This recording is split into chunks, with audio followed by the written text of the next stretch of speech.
वैजापूर वर्षा आणि गुज्जर या गाडीचा दुसऱ्या क्रमांकाला आणि आजच्या मैदानातील रोख रक्कम 51,000 रुपयाची मानकरी अर्ध्या लाखाचे मानकरी तास क्रमांक 4 वरून आलेली गाडी 7 मित्रांची ग्रुप चिंचणगाव पवार तात्या अशोक वराडे बादशाह आणि पिष्ठन या गाडीचा 1 नंबरला सर्व विजेत्या बैलगाडी मालकांचा चालकांचा हार्दिक अभिनंदन. बक्षीस सोहळा या ठिकाणी संपन्न होईल. हो बक्षीस द्यायला लगेच या, बक्षीस द्यायला लगेच इथे या. गाडा मालकांनी बक्षीस इकडे येणे. रणजित भाऊ घ्या तर रिप्ले कोणाला बघायचा आहे ते बघू दे. या गोष्टीसाठी रिप्ले थांबवला जातो. आता कुणाला काय रिप्ले बघायचं ते बघा,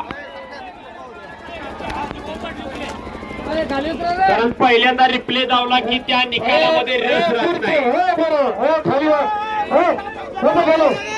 रणजित भाऊ रिप्ले बंद करा, यांच्या ह्या गुणाने रिप्ले बंदच करा.